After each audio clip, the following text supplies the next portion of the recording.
Gostaria de ler um texto da palavra do Senhor no livro de Esther, no capítulo de número 9.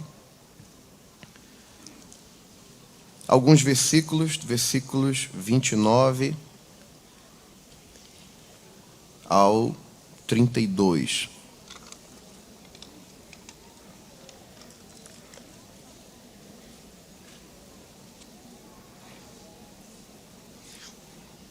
Diz assim a palavra do Senhor.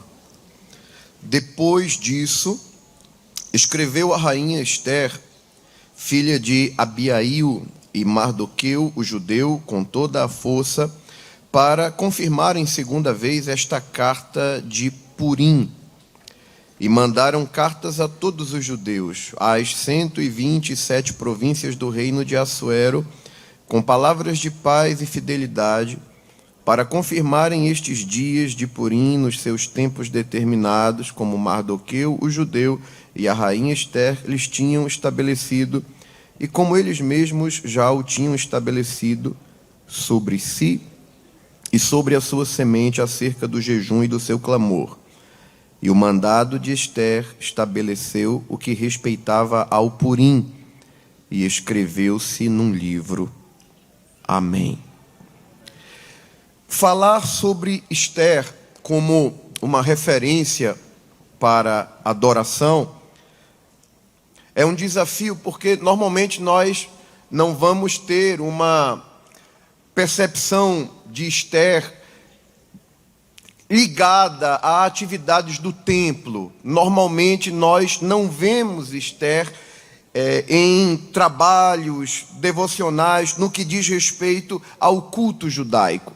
Porém, nós entendemos que a vida de Esther, sua conduta, suas percepções, a forma como ela encara a realidade que se lhe apresenta, constitui a base para um modelo daquilo que deve ser a verdadeira adoração. Porque quando nós observamos Esther em sua trajetória e conduta, nós percebemos que a adoração ela vai muito mais além do que simples gestos ou performance pública espiritual. A vida de Esther revela o que está por trás daquilo que veio a se tornar uma celebração que foi passando de geração em geração, como foi a festa de Purim, que nós vamos estar abordando, creio que mais perto da conclusão.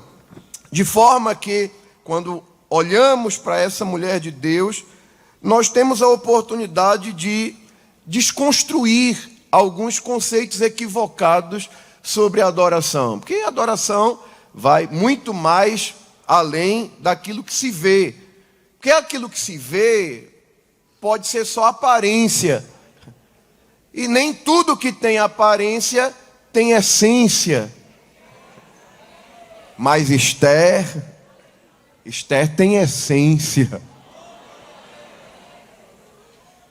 Como é que a gente entende isso? Uma das coisas que a gente observa em Esther, olhando para o contexto onde ela surge na Escritura, Esther, ela aparece num momento em que Deus está tratando severamente com o seu povo. Ela nasce no tempo em que a tribo de Judá está no cativeiro, e ela já vem de um contexto extremamente difícil, né? Ela nasce provavelmente no cativeiro, ela vem de um ambiente familiar de perdas. Acredita-se que os pais de Esther foram mortos, possivelmente nesse processo de invasão babilônica, que começou lá com Nabucodonosor, quando os caldeus subjugam o reino do sul, né, que é conhecido como Judá, e que tinha como capital a cidade de Jerusalém. Isso nós inferimos a partir das poucas informações que há acerca dos ancestrais de Esther. Ela é criada pelo seu primo Mardoqueu, e ela se destaca pela beleza física, pela beleza estética que ela tinha.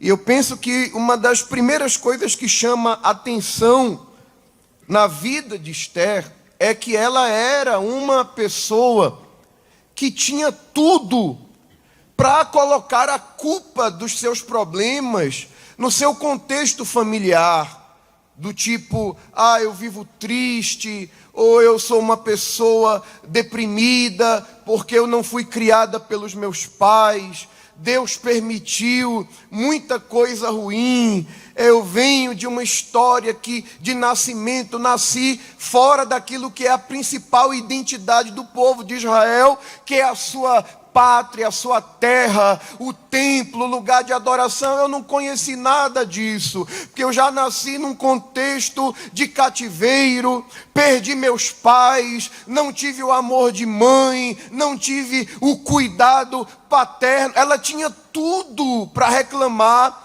e para justificar, se fosse o caso, uma série de feridas da alma. Só que nós não encontramos nada disso em Esther. E por favor me entenda, eu não quero aqui transmitir uma ideia de insensibilidade. Por favor, né? Eu entendo que num contexto de igreja, nós lidamos com pessoas das mais variadas histórias familiares. Tem gente aqui que vem de um contexto de rejeição, de traumas, de históricos extremamente terríveis. Só que eu queria dizer uma coisa: o que nós fazemos com a bagagem emocional que temos é uma questão de escolha.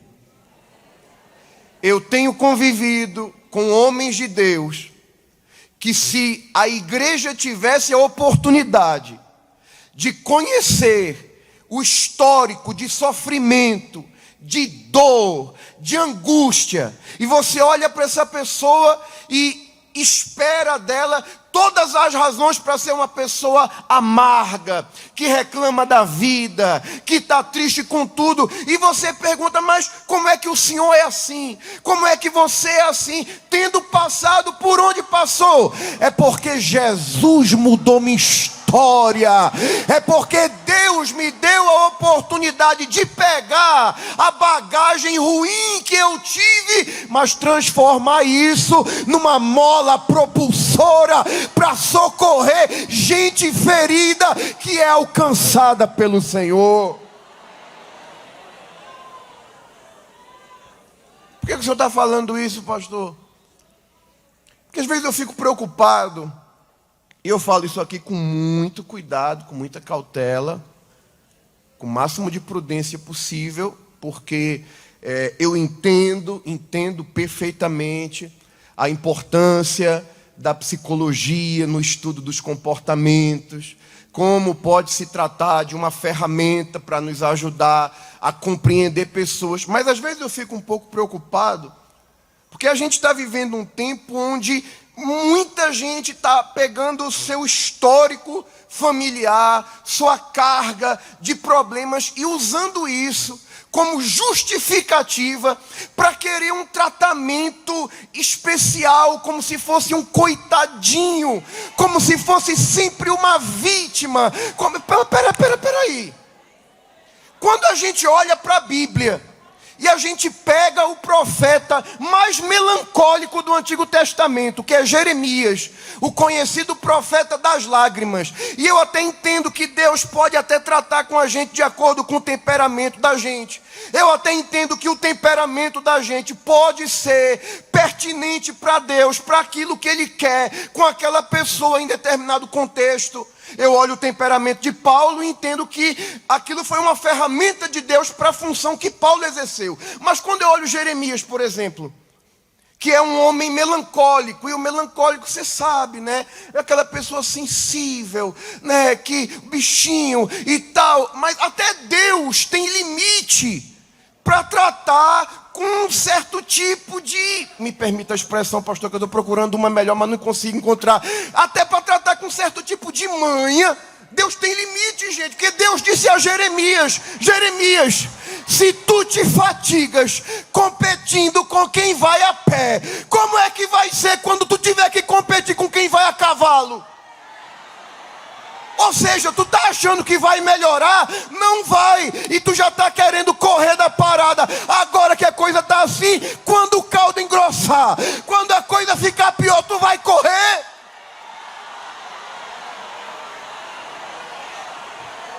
Aleluia.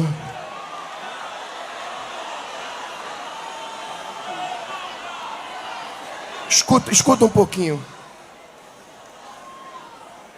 Mas pastor, o senhor foi chamado pelo pastor para falar sobre adoração. Mas é nisso que está me preocupando.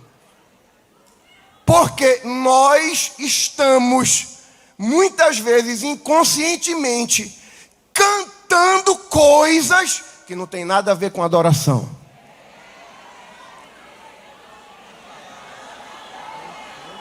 Nós estamos cantando mensagens de autoajuda, para melhorar o ego, para a pessoa se sentir melhor.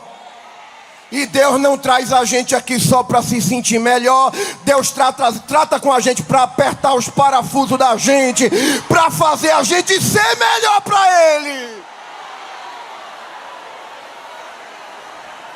Mas pastor, eu pensei que eu ia vir para ser consolado. Calma, Deus vai te consolar, mas de outra forma.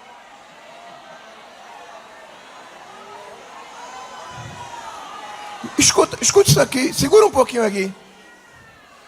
Às vezes, pastor, ou melhor, à medida que o tempo passa, eu sou mais convencido de que Deus tem certo senso de humor. Vou explicar por quê. Porque teve um tempo, e é isso que me preocupa, porque a gente vai recebendo esse tipo de mensagem só de autoajuda.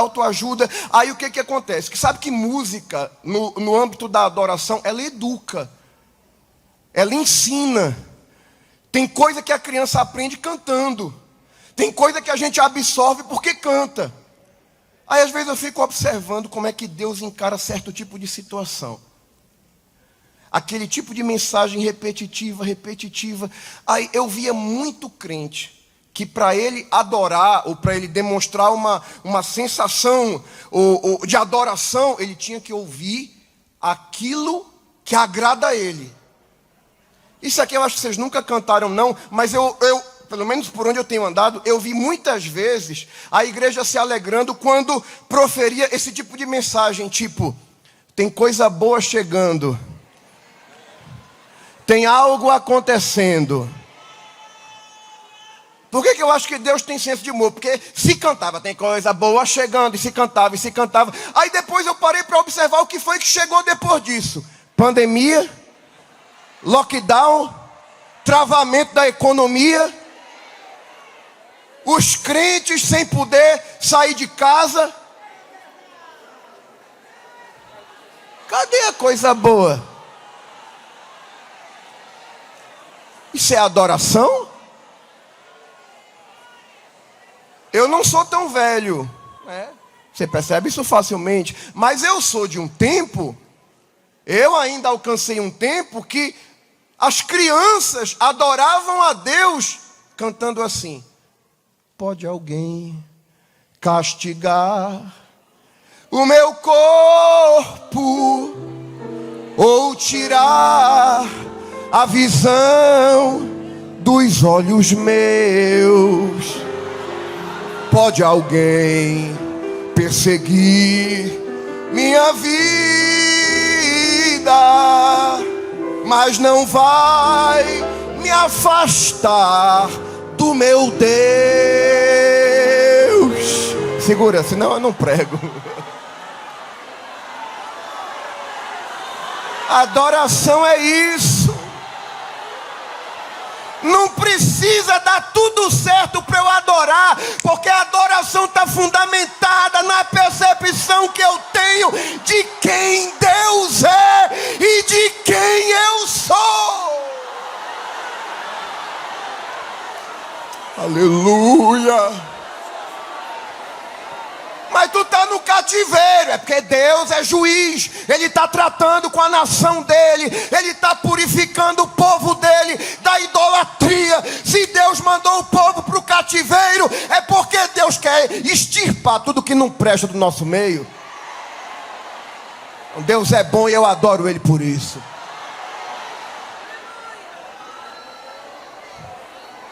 E se a gente ficar nessa de não, tudo agora, é por isso que a gente vê esse crescimento desse tipo de linguagem coach, de linguagem de autoajuda, para fazer a pessoa, não, querida, adoração não é isso não. É nada.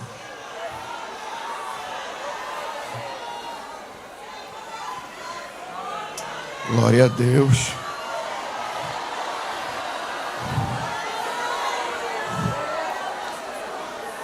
Uma das pioneiras da nossa igreja, ela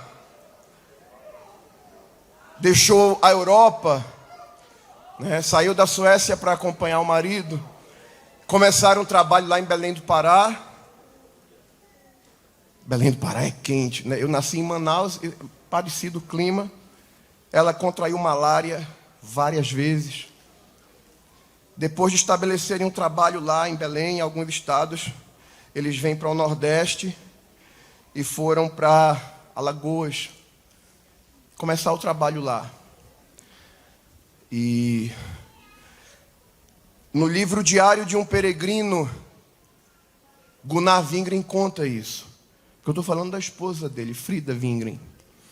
E quando eles vieram para Alagoas, Gunnar Wingren, Frida Wingren e a menininha caçula deles, Gunvor Wingren, ela adoeceu. E naquele tempo, ilustre ministro Gilson, era diferente a percepção que se tinha do evangelho pentecostal naquele tempo. Quando uma pessoa se convertia à fé evangélica, a autoridade religiosa da cidade, que muitas vezes mandava mais do que o prefeito, dizia: não pode enterrar no cemitério porque é pagão, vai contaminar o solo, e não deixava. Era muito difícil, proibiam de vender para os pastores, os evangelistas e tal. E o que acontece é que Gunvor Wingren adoeceu, e ela foi se agravando o quadro, e Jesus não quis curar. E ela morreu. E Gunnar Wingren ficou destruído emocionalmente com isso. Tiveram que, me parece que viajar mais de 100 quilômetros até encontrarem uma cidade que permitiu eles sepultarem a filha. Ou seja, tiveram que rodar mais de 100 quilômetros com o corpo da filha, porque não puderam sepultar, porque a autoridade religiosa dizia que não podia, porque eram os nova seita, os bodes, como chamavam a gente antigamente. Se fosse hoje, com essa percepção alterada de adoração que a gente vê, se fosse hoje, eu conheço muita gente que teria dito: Deus, eu não aceito isso, porque eu sou tua serva, isso não é algo para alguém que te serve, eu não aceito isso. E quem és tu? Nós somos cacos entre os cacos, e não compete a nós perguntar para o oleiro: por que tu está fazendo isso?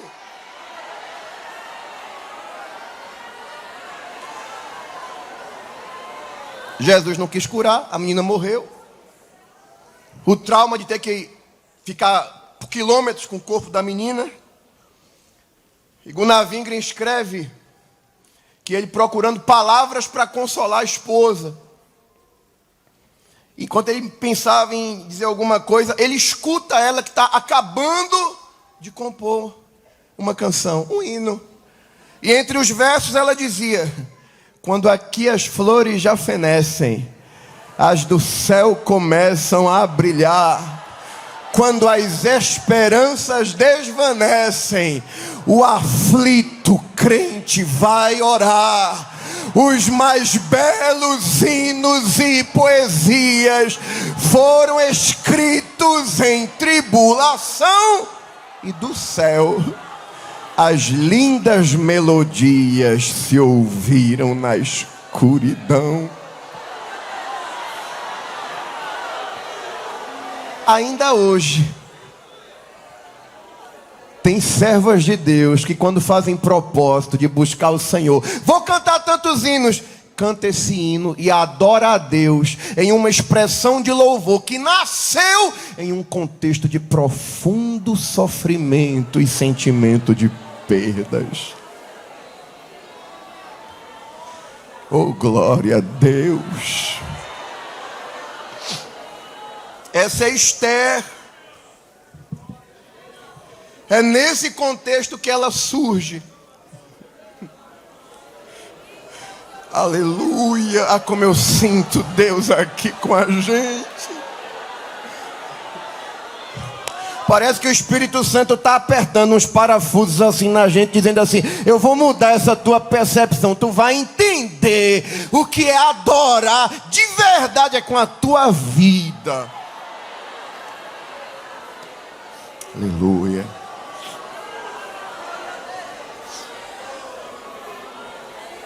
De repente, você conhece a história. A Bíblia diz que acontece aquele problema com Vasti, que não vai se apresentar. E, bom, abriu vagas, né, para o concurso de rainha da Pérsia. E ela era muito bonita, foi selecionada. E agora ela se vê numa situação de guinada, né, de 180 graus. Ganharam, né, as moças que foram selecionadas ganharam 12 meses, né, 1 ano de spa gratuito, sendo tratadas com óleos de mirra. Se alegre mesmo.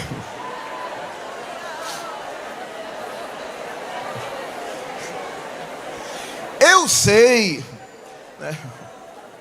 Eu sei que a maioria de vocês não vai dar muita importância para isso, né?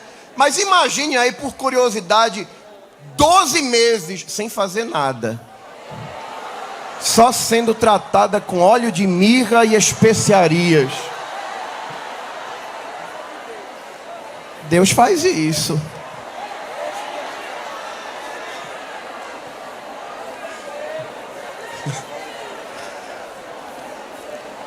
Depois de 12 meses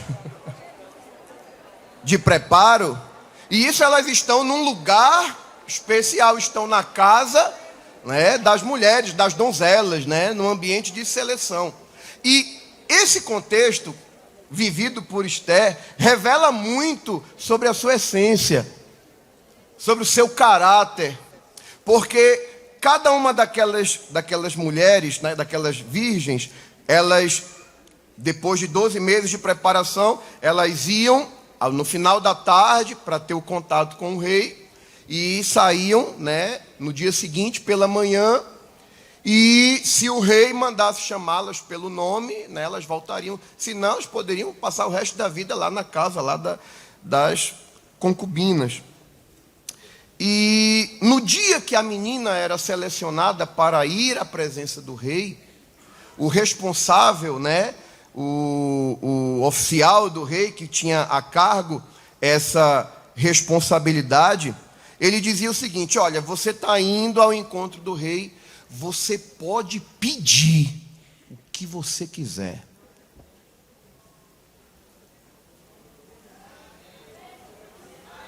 Se Esther fosse como muita gente que eu conheço, ela teria dito: é agora. O tempo de pobre se acabou. Porque tem gente que não pode se ver numa situação um pouquinho melhor. Né? Muda logo a conversa, né? Se eu fui pobre, eu não me lembro.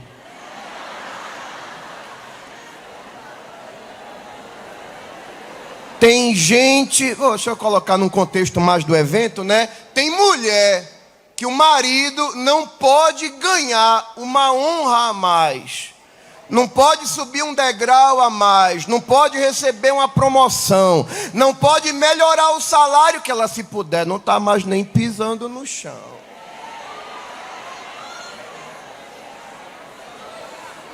Não, agora Deus mudou o quadro, agora eu sou da elite.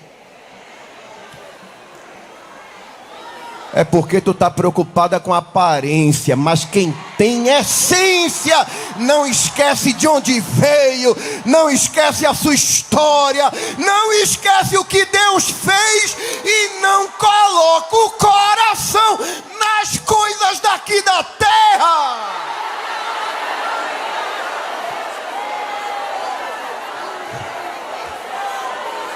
Aleluia! Oh, glória!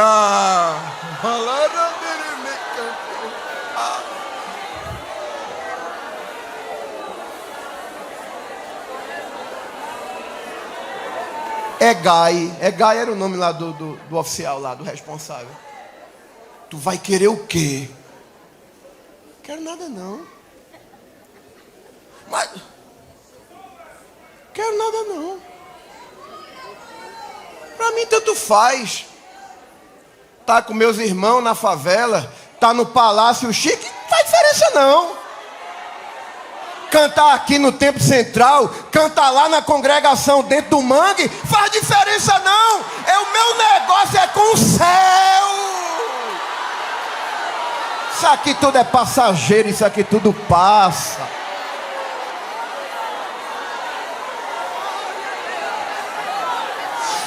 Oh, glória!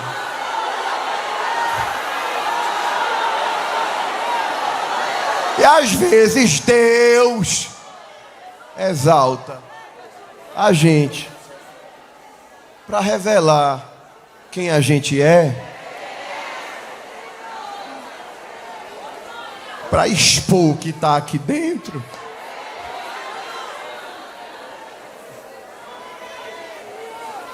Gente, pesquisando sobre o assunto, eu vi alguns estudiosos comentarem que algumas moças que eram selecionadas, elas eram instruídas sobre técnicas.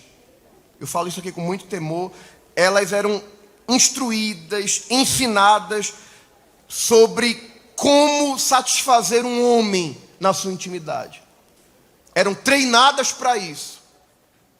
Algumas, desde a infância, até na forma de andar, de se movimentar, porque os pais sabiam que a menina era bonita, podia haver uma seleção, e a mãe já preparava: olha, você, se tiver uma oportunidade de ir para o harém do rei, você tem que fazer assim, assim, assim, assim. E Esther era crente.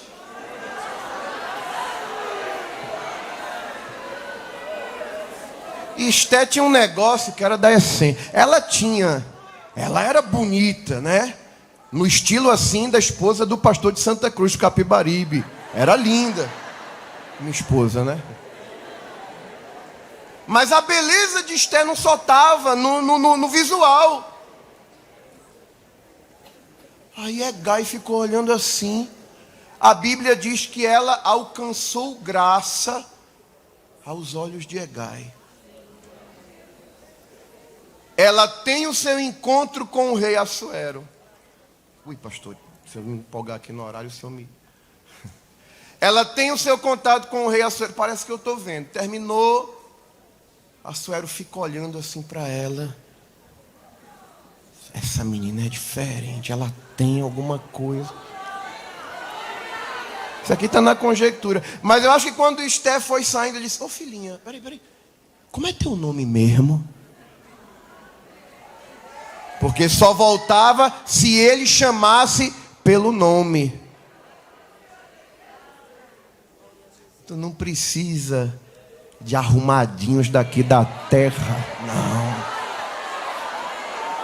não precisa consultar os gurus da internet para resolver, para alcançar teus objetivos, não. Tem uma coisa que se chama graça, que coloca a gente em todos os ambientes que Deus quer que a gente entre.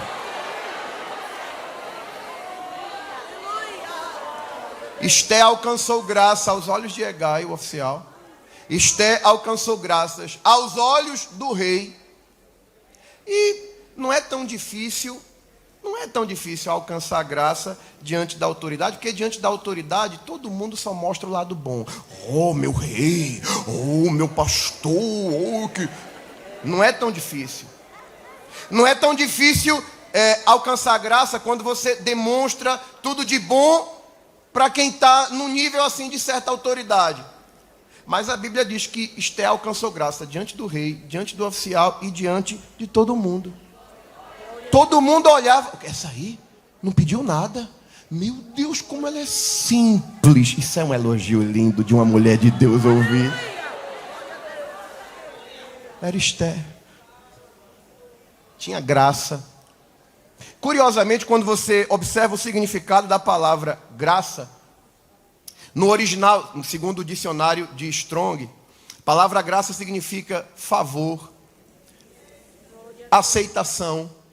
Mas um significado extremamente curioso do termo graça é elegância.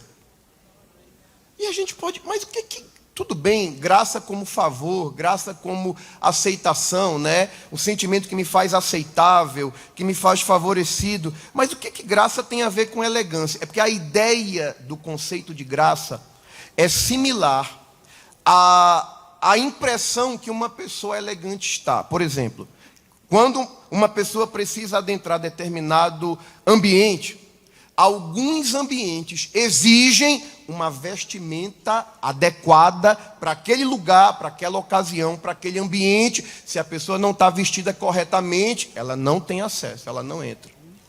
Em que sentido graça tem a ver com elegância? É como se Deus vestisse a gente com uma roupa especial que faz com que em qualquer lugar que a gente chega, alguém olha e diz assim: mas ela é tão agradável. Ela tem alguma coisa. Era Esté.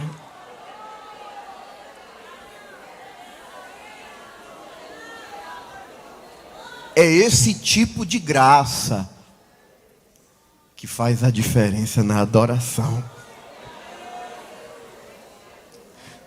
Eu lembro, acho que eu nunca contei isso aqui, pastor. Eu passei um tempo afastado da igreja, na minha adolescência, e voltei já perto dos 18. E nesse tempo eu era roqueiro mesmo, né? Bem envolvido com essas coisas. Ninguém imagina, né? Mas já fui. Eu sei que é difícil, mas já fui. Roqueiro mesmo, aqueles pesadão mesmo. E não acredito que eu contei isso aqui para essa multidão de mulheres, pastor. Minha mãe já tinha voltado a frequentar a igreja e minha mãe disse: você me leva no círculo de oração? Eu disse: levo. Vamos lá. Hoje vai estar uma irmãzinha lá que canta, ela é uma bênção. E eu não tinha nenhum problema, porque fui criado no evangelho na infância. Eu tinha aquela ideia, né? Não, eu estou afastado, eu quando estiver perto de morrer, eu volto para a igreja, faço as pazes com Jesus, está tudo certo. Nunca que eu pensava de voltar para a igreja na juventude. Aí, então não tinha nenhum problema de levar minha mãe no círculo de oração e ficar com ela lá até terminar. E fui com minha mãe. Cheguei no círculo de oração. Era num período de férias, né? Tinha uma bancada assim, cheia de jovens. Sabe que na igreja a maioria, né, é do sexo feminino. Então tinha um monte de jovens na frente. Eu estou falando isso porque normalmente um rapaz jovem que não tem interesse de voltar para Jesus, quando ele se depara com uma bancada cheia de jovens, de moças, jamais que ele vai chorar na frente de um monte de menina. Mas a velhinha que estava lá no círculo de oração, tocava um cavaquinho e violão, ela tinha essa vestimenta que a rainha Esther tinha. A vestimenta da graça. E o meu estilo musical não tinha nada a ver com dela, mas quando ela pegou o violãozinho e começou: o filho ficou irado quando a sua mãe a Jesus aceitou. Prometeu ir embora, sua mãe chorando a ele suplicou. 5 minutos depois os ombros batiam assim, porque eu não me contia. E eu chorava, e chorava, e chorava. Aí ela parava de cantar, eu enxugando as lágrimas. Daqui a pouco ela pegava o violão de novo, aí começava: vem do alto, lá do trono do Supremo. ricas, copiosas bênçãos lá do céu. E eu não sabia explicar o que era aquilo, que eu começava a chorar. E chorava, e chorava, e chorava. E foi terminando o círculo de oração. A dirigente fez: meu filho, você quer aceitar Jesus? E eu disse: eu vou fazer o quê? Eu já estou quebrado aqui. Me joguei lá na frente. Estou aqui até hoje. Porque o segredo dessa igreja não está na técnica. Não tá, a qualidade musical é importante, a excelência naquilo que se faz. Tudo tem o seu lugar. Mas o segredo dessa igreja está na graça. A graça. Oh, glória. Eu estou sentindo essa graça aqui. Levanta a tua mão, crente. E se tu trouxe glória, abre a boca para dar glória. Se tem aleluia, dá aleluia. E se é batizado com o Espírito Santo, recebe essa porção de graça que te renova. E enquanto tu estás adorando, no meio dessa tua prova, no meio dessa tua guerra, no meio desse teu problema, é tu adorando. Oh, glória. A graça descendo. E Deus trabalhando para resolver as tuas guerras. Porque o que é lindo no livro de Esther é que você não vai ver Deus usando profeta. Você não vai ver ninguém dizendo assim diz o Senhor. Você não vai ver nem o nome de Deus sendo falado abertamente, mas no silêncio, nos bastidores, aleluia, no controle da história. Deus está direcionando tudo e dizendo: a minha mão se estende sobre ti e te conduz e te coloca onde eu quero te colocar. Eu estou sentindo Jesus aqui. Abra a boca, crente. Te alegra nessa noite. Não importa a tua história, de onde tu veio, se alguém te rejeitou, se alguém não te quis, se alguém te abandonou, o céu olhou para tu e disse: tu é minha, eu tenho um negócio contigo, eu te amo, eu uso as tuas feridas para curar a muitos.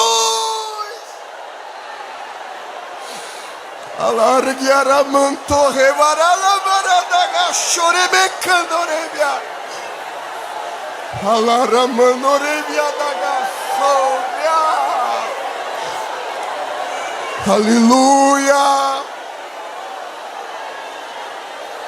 Eu vou usar a tua vida, Esther, para estabelecer marcos de adoração no meio do meu povo.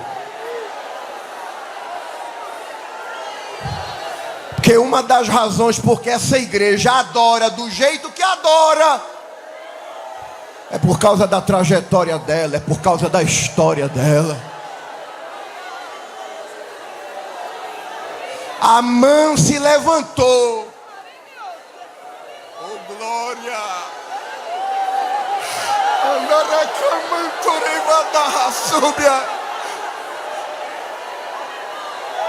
Amã se levantou para acabar com a história do povo de Deus. Eu vou acabar com a história. Era o espírito do anticristo, o mesmo espírito que atuou em Hitler, o mesmo espírito que atuou em Faraó, o mesmo espírito que atuou em Herodes. Porque o diabo sabe que se ele acaba com Israel, as promessas de Deus caem por terra.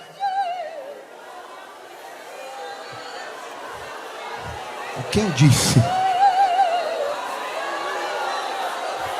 3 coisas indestrutíveis: a nação de Israel, a palavra de Deus e a igreja do Senhor. Alguém pode se levantar para acabar com a tua história, para acabar com as tuas promessas, para acabar com a tua vida, mas não vai acabar nem com a tua história, nem vai arruinar as promessas e tu não vai morrer, vai não, porque o Deus de Esther é o Deus de Israel, é o Deus da palavra e é o Deus da igreja.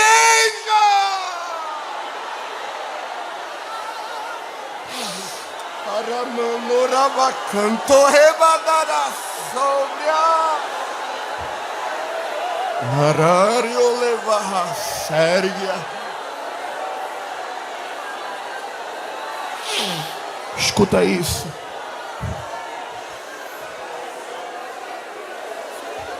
A Bíblia diz que Amã participou de uma prática chamada pur, que consistia em lançar sortes, que ele estava querendo estabelecer ali um momento para acabar com o povo de Deus.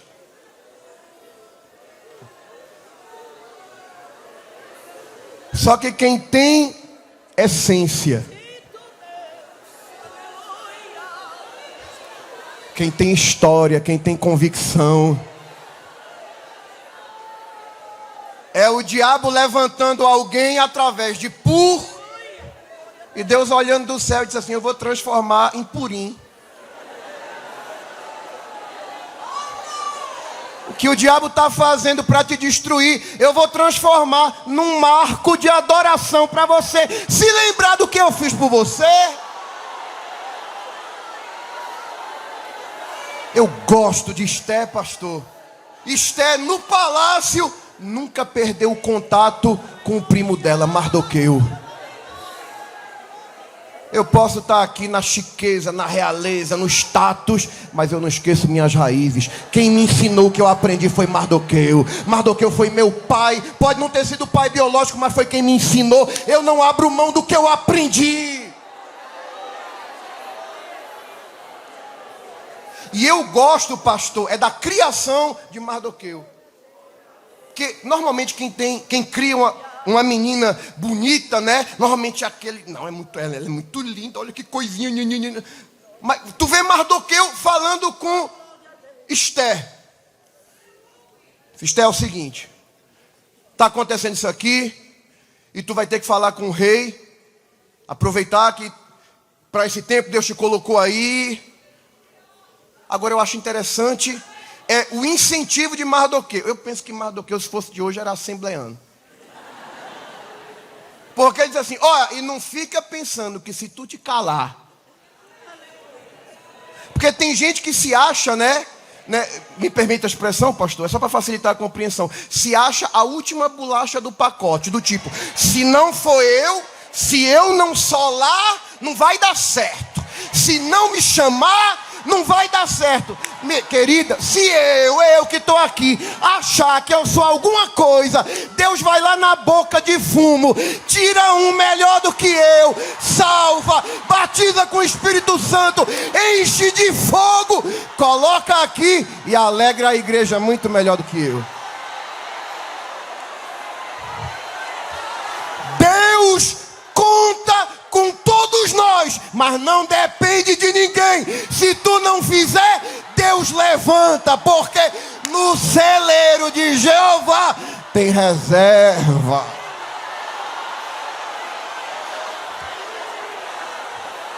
Eu gosto de Mardoqueu, pastor. Se fosse hoje, Mardoqueu era do ministério da gente. É porque está se achando estrelinha, é? Se tu te calar, Deus vai mandar socorro de outro lado, mas Ele manda, porque Ele tem negócio com esse povo. E Esther demonstra que aprendeu muito bem.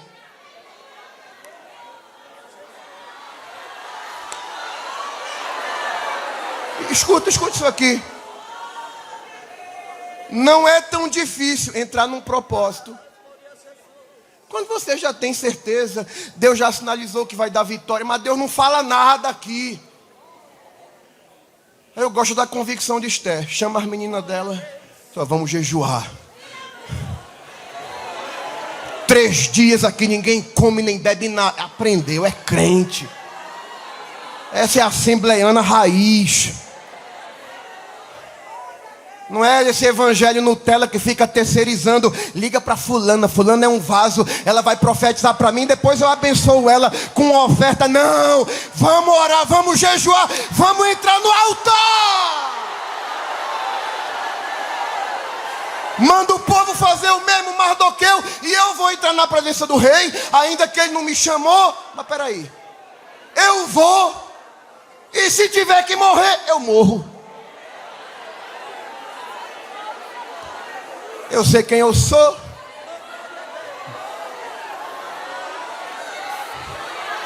Meu coração não está aqui. Se perecer, pereço. Eu estava tentando entender, pastor, já estou concluindo, por que Esté tinha essa convicção. Pelo menos 2 vezes, pode ser que tenha mais, mas eu observei 2 vezes em que a Bíblia chama Esté, ou a menciona como filha de Abiail, tio de Mardoqueu. Chegando, pois, a vez de Esté, filha de Abiail. Lá no capítulo 9, mais uma vez fala Esté, filha de Abiail. Ela não conviveu com os pais, mas a referência de que ela era filha de Abiail está forte. É como que exerce uma influência sobre ela. É como que o Espírito Santo, quando inspirou o registro, queria deixar claro essa marca, Esther, filha de Abiail. E o que é que significa Abiail? Meu pai é poder. É por isso que a confiança de Esther não estava no palácio, não estava na riqueza, não estava na posição. Minha confiança está no meu pai, o poder está no meu pai.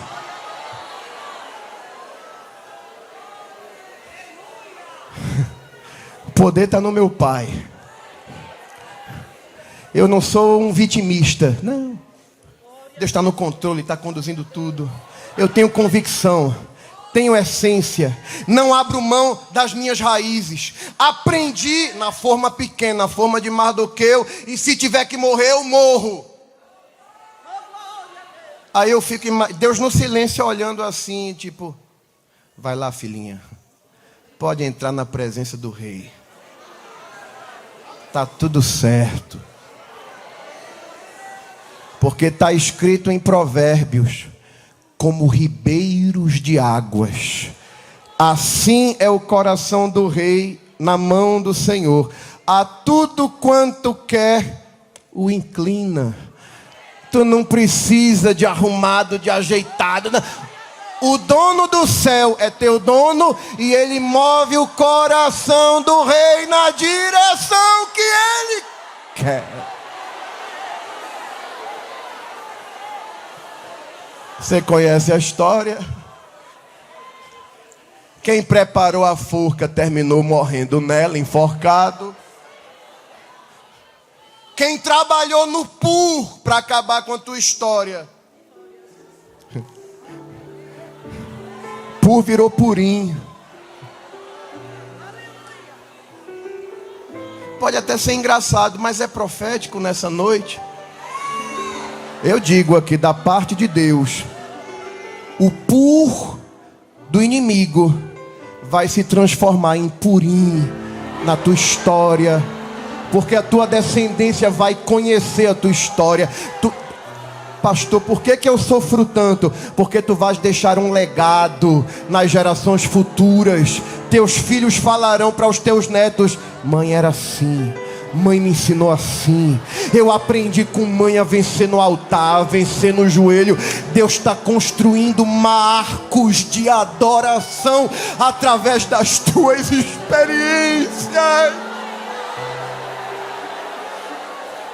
Recebe graça de Deus nessa noite. Recebe graça de Deus. Recebe intervenções de Deus. Quem sabe hoje Deus não está deixando um marco na tua vida. Tu vai chegar em casa: eu fui só para adorar e voltei curada. Levante a sua mão, diga algumas palavras para aquele que governa a tua história, que direciona a tua vida, que guia os teus passos. Só quem tem essência desfruta dessas experiências. leva contigo nesta noite intervenções de Deus, o agir oculto de Deus nas tuas causas, nas tuas guerras, na tua casa, na tua família, na tua saúde, no teu casamento. Levante a sua mão para receber algo que está descendo do céu.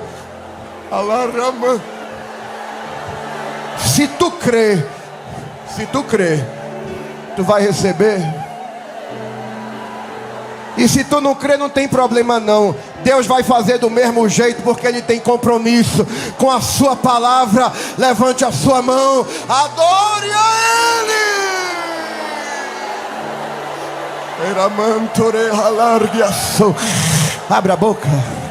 Abre a boca para dar glória. Da glória. É a adoração mais básica do assembleiano. É glória. É glória. É glória. Isso aqui não é emocionalismo. É não. Isso aqui é do céu. Isso aqui é espiritual. Enquanto você adora, algo sobrenatural está acontecendo. Panelinhas de Satanás estão sendo quebradas. Laços de adultério estão se partindo. Deus está intervindo. Ele vai fazer alguém inclinar o coração ao teu favor. Vai.